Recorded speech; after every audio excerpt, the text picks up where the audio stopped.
कैसी विचित्र विडंबना है कि एक ही स्थिति में एक व्यक्ति अपने आप को सुखी महसूस करता है और दूसरा व्यक्ति उसी स्थिति में अपने आप को दुखी महसूस करता है।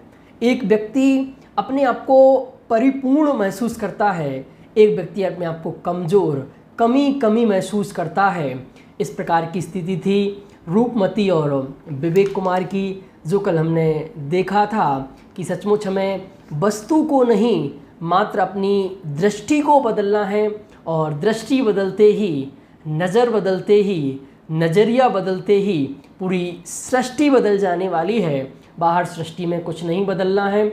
ऐसी बहुत मार्मिक चर्चा कल तक हम कर चुके हैं। सत्य की खोज, ये जो एक इस सदी का महान उपन्यास है जिसकी चर्चा हम यहाँ से कर रहे हैं।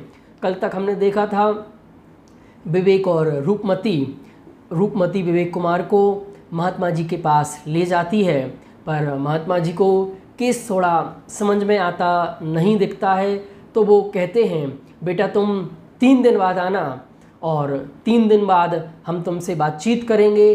पर 3 दिन में रूपमती और विवेक कुमार के बीच की क्या स्थिति होती है, क्या उन दोनों में बातचीत होती है, इसका चित्रण लेखक यहाँ बहुत बारीकी से कर रहे हैं। दृश्य नंबर है 9 और एपिसोड नंबर है 10। मनुष्य की सबसे बड़ी कमजोरी है यश और नाम। मनुष्य और सब कुछ छोड़ सकता है, पर यश का लोभ छोड़ना असंभव नहीं तो कठिन अवश्य है। क्या है मनुष्य की सबसे बड़ी कमजोरी? इंसान की कमजोरी, अपनी कमजोरी, और अपनी नहीं, जो अपन को मार्गदर्शित करने वाले हैं, उपदेश देने वाले गुरु हैं, बड़े बड़े पदों पर आसीन हैं, जिन्हें आप अपना आदर्श मानते हैं, जिन्हें समाज का मुखिया माना जाता है, जिन्हें सर्वश्रेष्ठ इंसान माना जाता है, जिनके जैसा लोग बनना चाहते हैं, उनकी भी क्या कमजोरी है? उनकी कमजोरी है यश और नाम। मतलब वो इसको नहीं छोड़ पाते हैं, वह सबको छोड़ देता है। वो जो इतने बड़े पद पर आसीन हो गया है, जो ज्ञानी हैं, विद्वान हैं, दुनिया में जिनके चर्चे हैं, नाम हैं, लाखों फॉलोअर्स हैं, वो सब कुछ छोड़ देता है, सब कुछ चीज़ों का त्याग कर देता है। पर जो यश है, जो नाम है, मेरा नाम सबसे ऊपर रहना चाहिए, जो मेरा यश है, मेरा सम्मान है, मेरा मान है, इसको नहीं छोड़ पाते हैं। घर, स्त्री, पुत्र, मकान, जायदाद, यहाँ तक कि शरीर के वस्त्र भी त्याग देते हैं धर्म के नाम पर, परंतु यश की वृद्धि का लोभ उसके बाद भी उसका पीछा नहीं छोड़ता है। कितनी बड़ी बात कह दी। घर छोड़ दिया, मकान छोड़ दिया, स्त्री छोड़ दी, पुत्र छोड़ दिया, मकान छोड़ दिया, पूरी जायदाद छोड़ दी। बंटवारा होता ना तो जायदाद मिलती, मकान मिलते, फ्लैट मिलते, बंगले मिलते, गाड़ी मिलती, सब कुछ छोड़ दिया। यहाँ तक कि इस शरीर पर जो वस्त्र थे, तन के कपड़े थे, यहाँ तक कि छोड़ दिए। किसके नाम पर? धर्म के नाम पर। धर्म करेंगे, परंतु यश वृद्धि का, मेरा जो नेम फेम है, ये बढ़ना चाहिए, इस लोभ के चक्कर में उस लोभ की वृद्धि का लोभ नहीं छोड़ पाता है।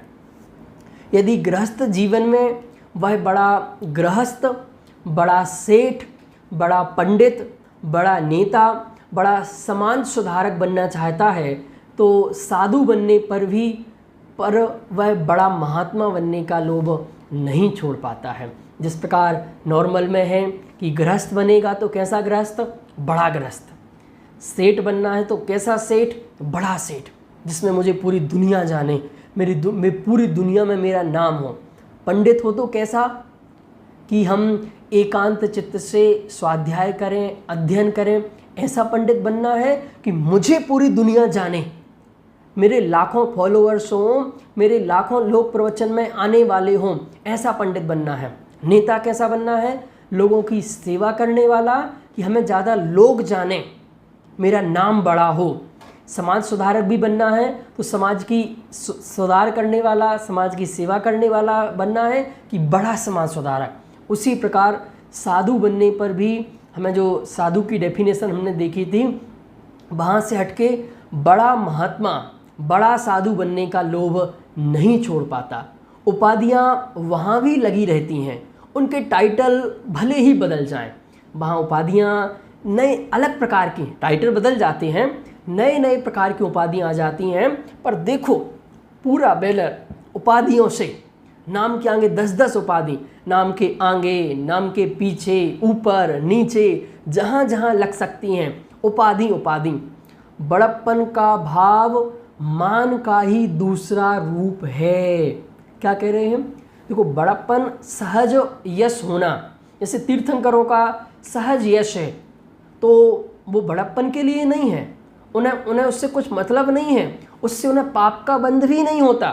बहुत ध्यान से सुनना, तीर्थंकर का यश भी तीनों लोकों में फैल रहा है, पर उनके अंदर बड़प्पन का भाव नहीं है।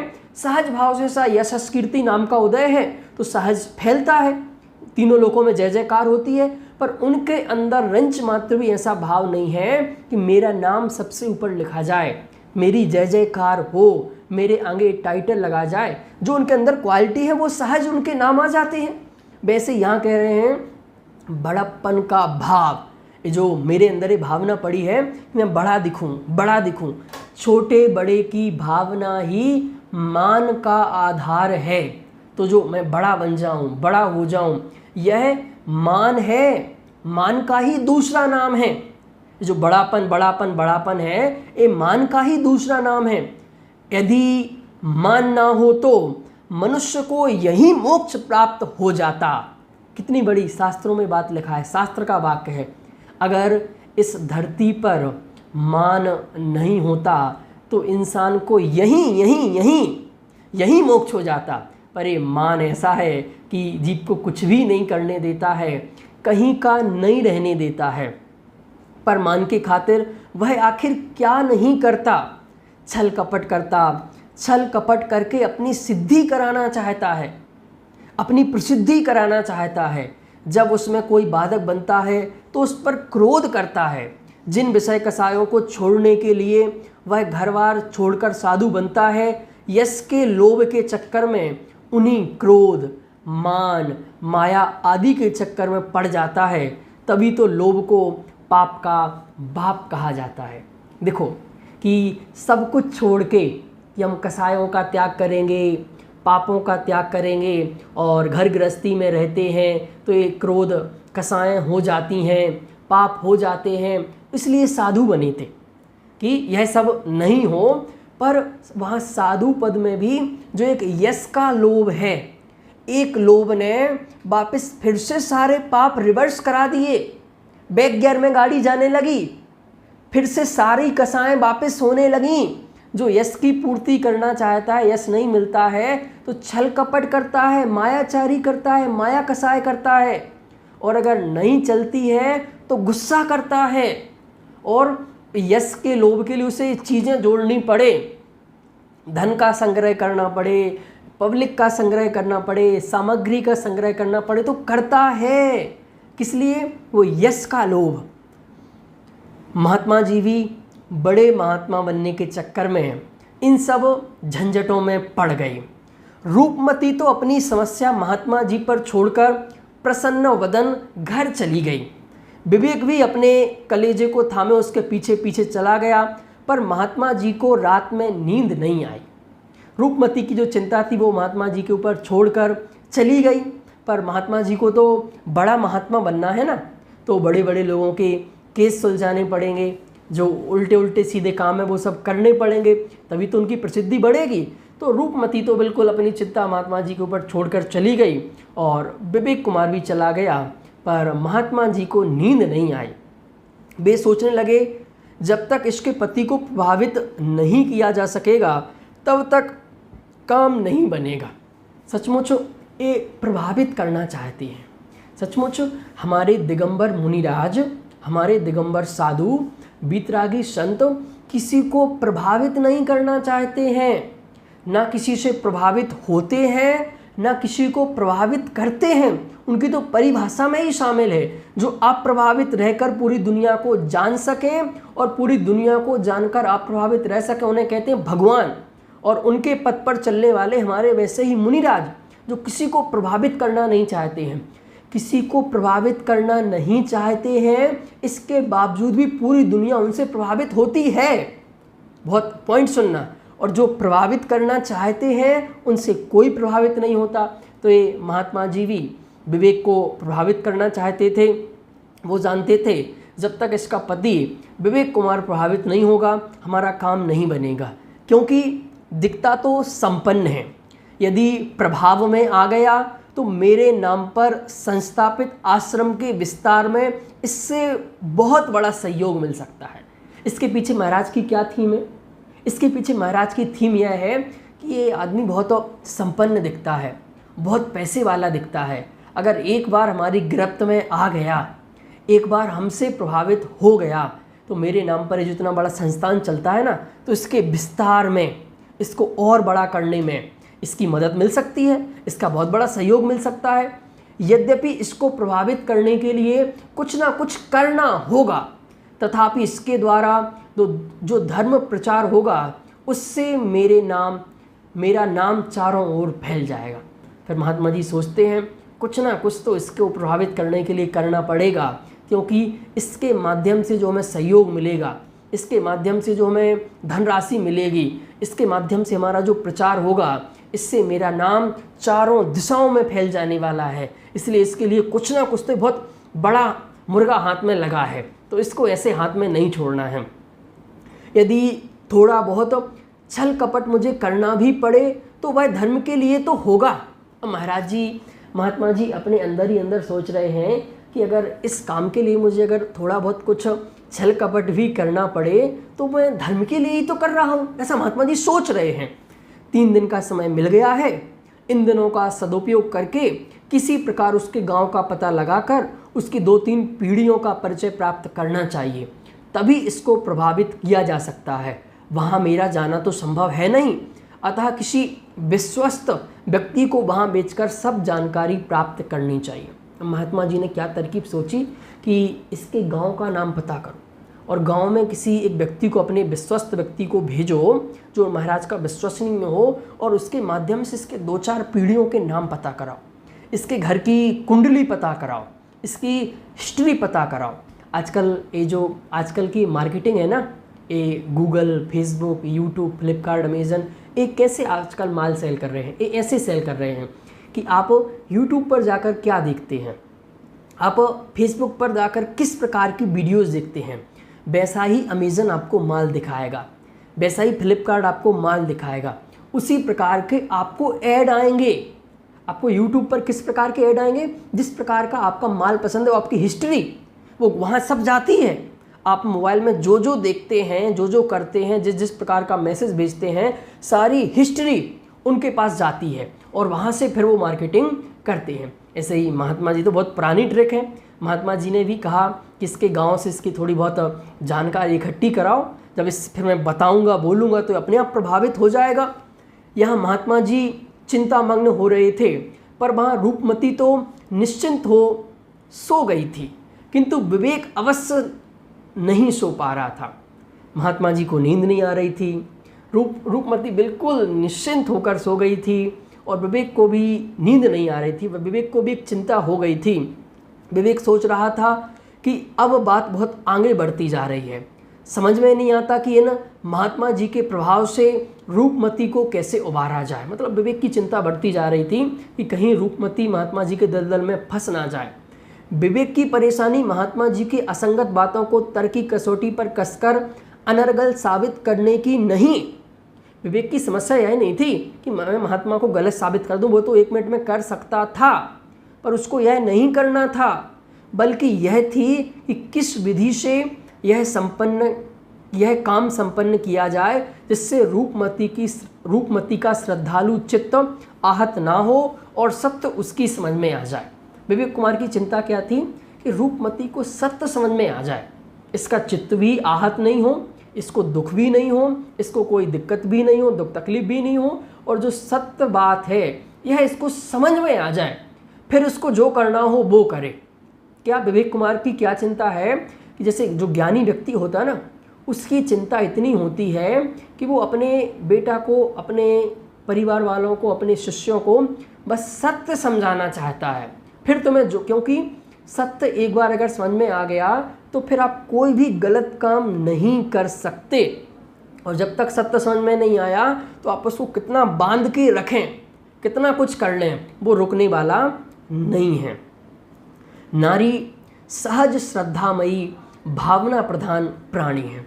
नारी के संबंध में एक बहुत बड़ी पंक्ति कह दी कि नारी कैसी, नारी सहज श्रद्धामयी, सब पर श्रद्धा कर लेती है और भावना प्रधान प्राणी है। दो तरह के बताए थे ना, एक लॉजिकल इंसान होते हैं और एक इमोशनल इंसान होते हैं, भावना प्रधान प्राणी होते हैं। तो जो हमारी माता बहनें होती हैं, इनके अंदर भावना है, इनके अंदर सहयोग है, ये हमेशा दूसरों का हित ही चाहते हैं, ये कभी अपना स्वार्थ नहीं, ये तर्कबाजी नहीं, ये इतना दिमाग नहीं लगाते हैं, ये तो बस सबकी सेवा करना चाहते हैं, सबका ध्यान रखना चाहते हैं, सबका हित चाहते हैं।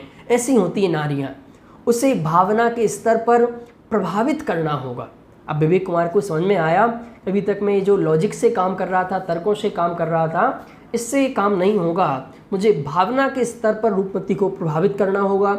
सोचते सोचते एक सूत्र उसके हाथ लग ही गया, क्यों ना वही मार्ग अपनाया जाए जो महात्मा जी भोले भक्तों को प्रभावित करने के लिए अपनाते हैं। विवेक कुमार ने सोचा, जिस प्रकार का मार्ग महात्मा जी अपनाते हैं वही मार्ग मुझे भी अपनाना चाहिए। उसी प्रकार का मार्ग वे मानव विज्ञान को अच्छी तरह जानते हैं और अपनी बात को इस प्रकार प्रस्तुत करते हैं कि गलत बात भी सत्य प्रतीत होती है। महात्मा जी के पास इतनी भीड़ क्यों है?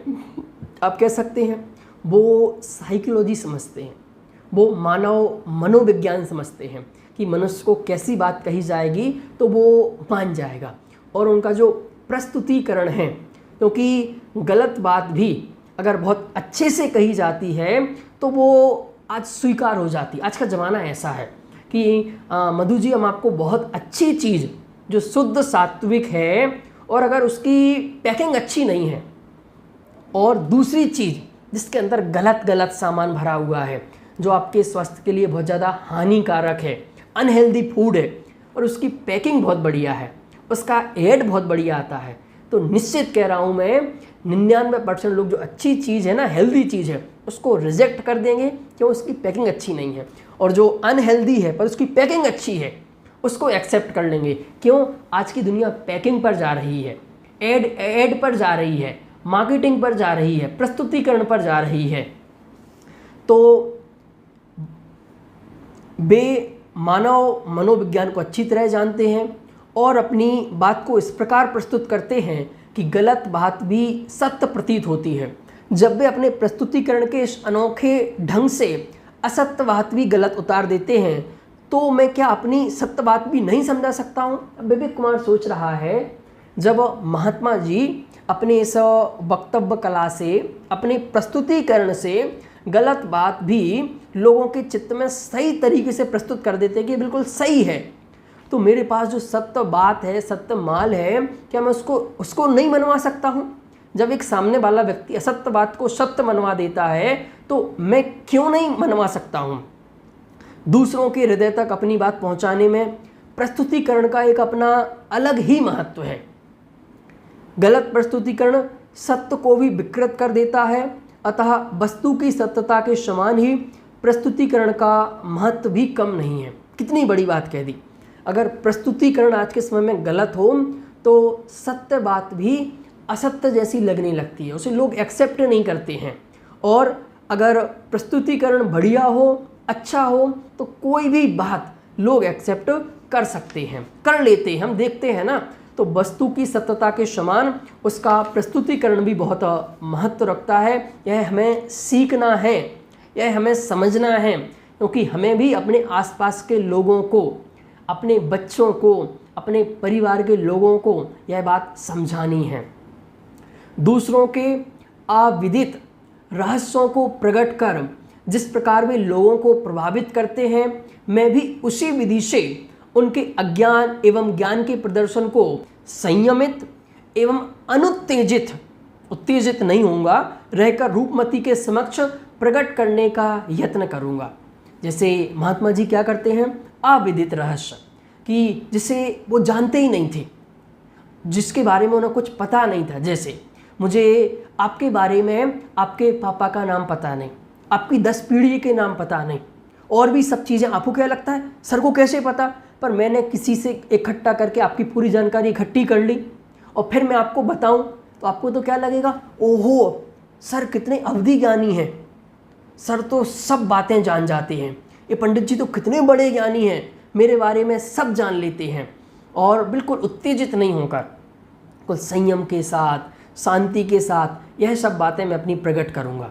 उसका बौद्धिक संतुलन बिगड़ने ना पावे, इसके लिए मुझे भी अपने संतुलन को पूर्ण रूप से बनाए रखना होगा, कि रूपमती का कहीं संतुलन ना बिगड़े, इसके लिए मुझे संतुलित रहना पड़ेगा। अगर मैं थोड़ा सा भी असंतुलित हुआ, मैं थोड़ा सा भी डगमगाया, तो फिर तो रूपमती डगमगा जाएगी। मुझे बहुत संयमित रहने की ज़रूरत है। इस प्रकार विचार करते हुए विवेक को स्वयं पता नहीं चला कि कब उसकी नींद लग गई। जब सुबह उसकी नींद खुली तो सूर्य उग चुका था। मंदिर में घंटे बजने की आवाज़ आ रही थी। उसकी पत्नी रूपमती प्रसन्न चित्त गुनगुनाती हुई नाश्ता तैयार कर रही थी। उसकी गुनगुनाहट में उसकी आंतरिक प्रसन्नता स्पष्ट व्यक्त हो रही थी। आज वह काफ़ी निश्चिंत एवं सजीव नजर आ रही थी। कौन?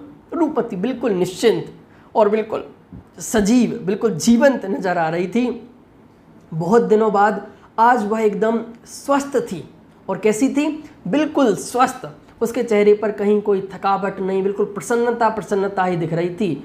कोई ऐसी वैसी बात कहकर विवेक उसकी प्रसन्नता में विघ्न नहीं डालना चाहता था। ये भी बहुत बड़ा विवेक है कि अब ये रूपमती इतनी खुश, इतनी स्वस्थ, इतनी जीवंत दिख रही थी, इतनी सजीव दिख रही थी, तो विवेक भी उसकी और उसी प्रकार की खुशी को बढ़ाने के लिए आया। उसने उसकी प्रसन्नता में बिल्कुल भी विघ्न नहीं डाला। अतः उसने उसकी प्रसन्नता को और बल देते हुए कहा, आज क्या माल मसाला बन रहा है इतनी जल्दी? खाकर देखो। खाकर क्या देखें, तो मैं देखकर ही तबीयत खुश हो गई। क्यों? क्या मुझे कभी देखा नहीं था? देखा तो कई बार था, पर इतना प्रसन्न बहुत कम। नाश्ता परोसते हुए रूपमती बोली, बातें मत बनाओ, लो बैठो, चखो तो कैसा बना है। नाश्ते का कौर मुँह में लेते हुए विवेक ने कहा, कमाल कर दिया आज तो तुमने, इतना अच्छा। बस बस रहने दो। क्यों रहने दूं? इतना अच्छा नाश्ता तो तुमने उस दिन कराया था जिस दिन मैं सर्वप्रथम तुम्हें लेने गया था तुम्हारे पीहर। पीहर की क्या बात करते हो? वहाँ तो हमेशा ही ऐसा नाश्ता बनता है। अच्छा तो चलो समेटो बिस्तर, बहुत दिन रह लिए यहाँ, अब 2-4 दिन तुम्हारे पीहर ही रहेंगे, बहुत दिनों से गए भी नहीं। पीहर चलने की बात सुनकर रूपमती अत्यंत उत्साहित होकर बोली, अवश्य। क्या बोला रूपमती ने? अवश्य। पीहर जाने की बात से बढ़कर और कौन सी बात हो सकती है जो नारी को प्रिय हो। कौटुक ही कलधोत के धाम, वह पीहर की एक टूटी फूटी कुटिया पर निछावर कर सकती है। मतलब दुनिया की बड़ी से बड़ी जगह, बड़ा से बड़ा स्थान अगर पीहर जाने के लिए कहा जाए और दूसरे साइड कोई दूसरा स्थान रखा जाए तो वह महिला पीहर जाने को चुनती है। यही कारण था कि रूपमती के मुख से एकदम अवश्य निकल गया। जैसे ही विवेक कुमार ने पीहर चलने की बात की, रूपमती ने कहा, अवश्य चलिए, हम बिल्कुल तैयार हैं, आई एम रेडी। विवेक ने भी यह हल्के मूड में ही कहा था, पर जब उसने देखा कि रूपमती चलने को तैयार ही हो गई है तो अब चल देने में ही लाभ है, क्योंकि महात्मा जी के चक्कर से बचने का इससे सस्ता उपाय और कोई दूसरा नहीं हो सकता है। क्योंकि अगर वो यहाँ से चले जाएंगे तो महात्मा जी के चक्कर से वो सहज ही बच गए और बचने का कोई दूसरा रास्ता नहीं है। यद्यपि वह बिना बुलाए ससुराल जाने के पक्ष में नहीं रहता था, वह अनेक बार बुलाए जाने पर भी बहुत कम जाता था, तथापि इस समय वह सचमुच जाने की सोचने लगा था। नियम था हमारे यहाँ कि एक परंपरा होती कि ससुराल से जब निमंत्रण आएगा तभी वह जाएंगे, पर आज तक कभी गया नहीं था बिना बुलाए, पर आज उसने कहा चलो। क्यों? वह शुभस्य शीघ्रम की लोकोक्ति के अनुसार इस काम को जितना जल्दी हो सके संपन्न कर देना चाहता था। पत्नियों की पीहर प्रियता उससे इस समय वरदान प्रतीत हो रही थी। मतलब जो पत्नियों को पीहर बहुत प्रिय लगता है, उसने सोचा ओहो, इस पीहर ने तो मेरा आज काम ही बना दिया। इस पीहर के निमित्त से कितने बड़े झंझट से हम बच सकते हैं। अतः वह बात को आगे बढ़ाता हुआ बोला, जल्दी निपटाओ काम और समेटो बोरी बिस्तर। रूपमती सोचने लगी, आज क्या हुआ इनको? अनेकों मिन्नतें करने पर भी जो अपनी ससुराल जाने को तैयार नहीं होते थे, आज क्यों इतनी जल्दी तैयार हो गए? रूपमती अब थोड़ी सशंक सी उठी। क्या बात है, पहले तो मैं लाखों बार कहती थी, कितनी मन्नतें करती थी, क्या क्या कहती थी, तो भी ये जाने को तैयार नहीं होते थे, पर आज देखो आज जाने को तैयार हो रहे हैं। सहज स्वीकृति और जाने की उतावली देख रूपमती सशंक हो उठी। उसके चेहरे पर गंभीरता छा गई। उसके गंभीर चेहरे को देख विवेक बोला, क्यों नहीं चलना है तो मत चलो, मैं तो वैसे ही कह दिया था, सोचा बहुत दिन से नहीं गए सो हो आवे, निकले हैं घर से तो फिर बार बार निकलना तो होता नहीं, इतने दिन हुए, 2-4 दिन और सही। विवेक कुमार ने कहा कि मैंने तो ऐसा ही मूड में ही कह दिया था, अगर चलना हो तो चलो, नहीं चलना हो तो कोई बात नहीं, बार बार नहीं जा पाते इसलिए मैंने कहा था।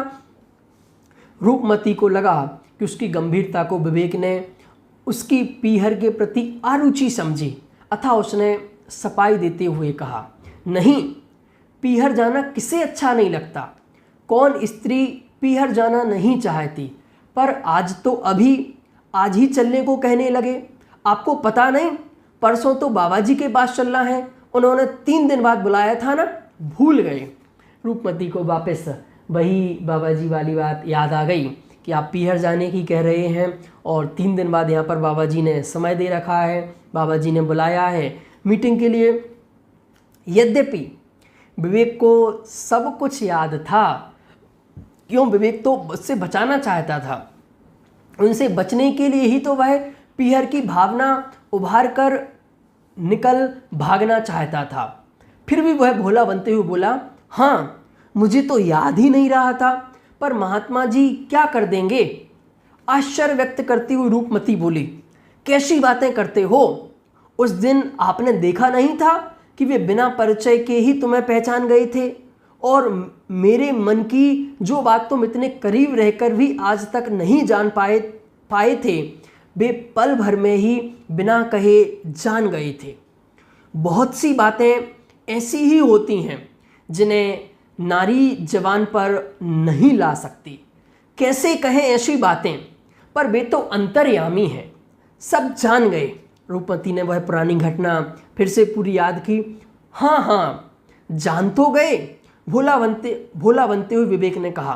रूपमती बोली, पर तुम तो भोलानाथ बने बैठे रहे, 2 शब्द तक नहीं बोले, तुमने मना जो कर दिया था, मैंने तो अनाप शनाप बकने के लिए मना किया था, ना कि तूने कह दिया बोलना मत तो मैं नहीं बोला, अब तू कहे तो बोलूँगा, मुझे भी 2-4 बातें पूछनी हैं, मुझे भी तो कुछ लाभ मिलना चाहिए।